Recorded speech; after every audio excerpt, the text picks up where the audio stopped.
In 1949, Taiwan was in the midst of an extraordinary population boom unlike anything it had seen before. In less than 3 years, the island's population surged by over 2 million people, signifying a remarkable 25% increase in total population. However, what made the surge even more unusual was that it included 600,000 soldiers. Yet this was no invasion. The boom was caused by the Republic of China's government and its remaining soldiers retreating from a war they had just lost.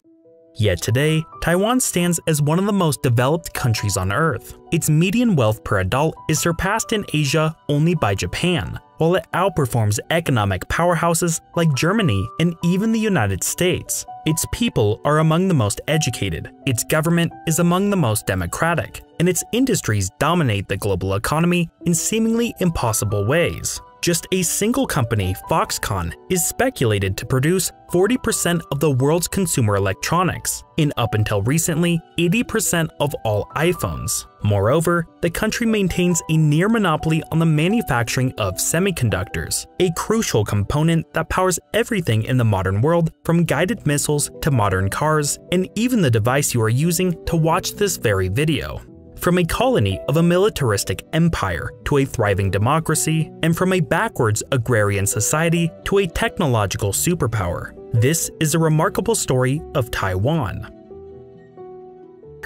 Adopting the policy industry for Japan, agriculture for Taiwan, the colonial government implemented comprehensive reforms to amplify the island's agricultural output. A legal basis for land ownership was crafted to motivate landowners to invest in their property. The island's first banks were established to allow farmers access to superior seed variations, modern equipment, and fertilizer. Agricultural schools were built to transfer Japan's advanced farming techniques to local farmers, while giant projects were undertaken to establish irrigation systems. Within just 30 years, Taiwan's food production increased fourfold. To sustain this massive growth, new railroads, highways, and telegraph lines were built to facilitate food transportation. In a synchronized effort, the Japanese poured resources into education to enhance productivity. While the Taiwanese were limited to primary and vocational education, the Japanese occupation led to a tenfold increase in the number of schools and a surge in educational enrollment, from a mere 10,000 students to almost 1 million.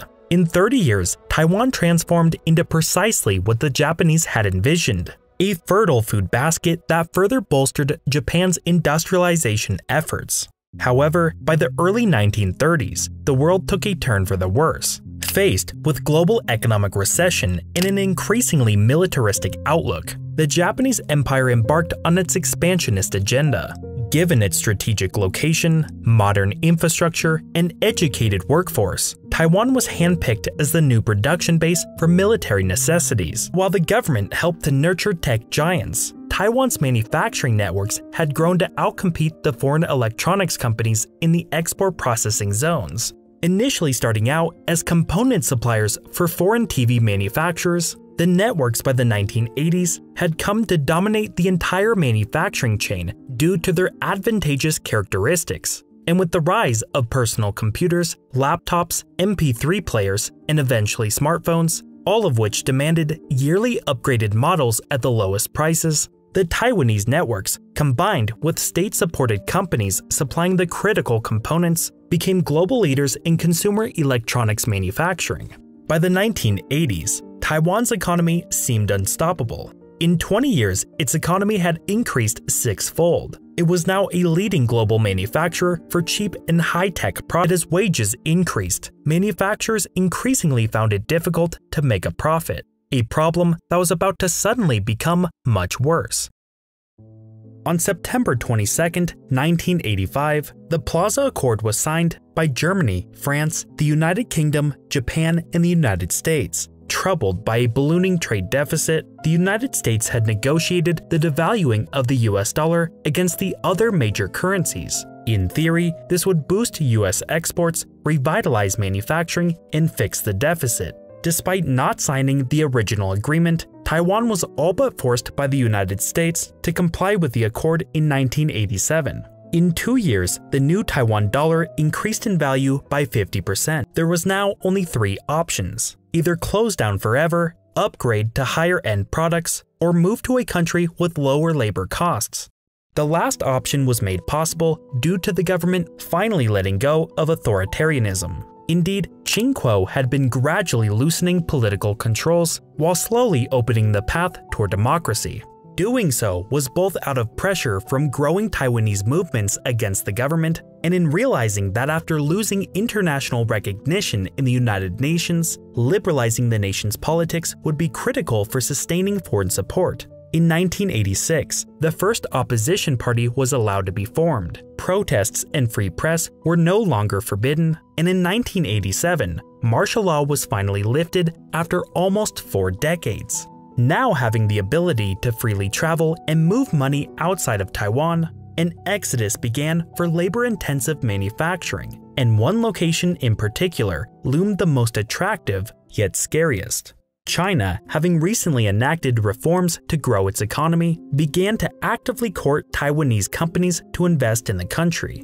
Much like Taiwan had done in the 1960s, China offered tax breaks, cheap land, and high-quality infrastructure. Despite China remaining hostile to Taiwan's existence, almost all the major labor-intensive industries had started the move. By 1991, in just a single Chinese province, Taiwanese companies had established 4,000 factories which employed over 2 million people. As Chinese exports boomed, increasing by a staggering 2,812% by 2007, a surprising amount of those goods were produced by Taiwanese-owned factories. In 2005, 7 in the top 10 exporting companies in China were Taiwanese-owned.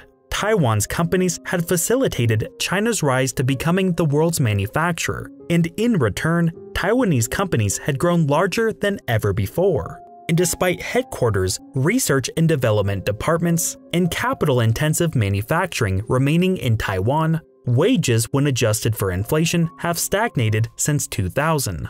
Meanwhile, the situation in China is quickly changing. With rising labor and land costs, the disappearance of many tax incentives, and escalating political tensions, Taiwanese manufacturers have started to worry about their future in China. Some have already started the move to Southeast Asia, Africa, and even back to Taiwan. But while manufacturers may move once again, Taiwan's situation remains just as it always has, subject to the more powerful nations that surround it. The Chinese dynasties aimed to subdue it, the Japanese Empire aimed to exploit it, and the KMT aimed to establish it as a military outpost. Today, China aims to reunify it, whether through peaceful means or by force. As China grows more powerful, so do its threats. Yet amidst the surrounding turmoil, it's the resilience of the Taiwanese people that have catalyzed profound change, transforming the nation within mere generations from a land marked by its struggling tenant farmers to an industrial and technological powerhouse. In the ever-shifting tides of geopolitics, Taiwan's true strength lies not just in its industries, but in the enduring spirit of its people, a spirit that promises to light the way, regardless of external pressures, toward a future of its own design.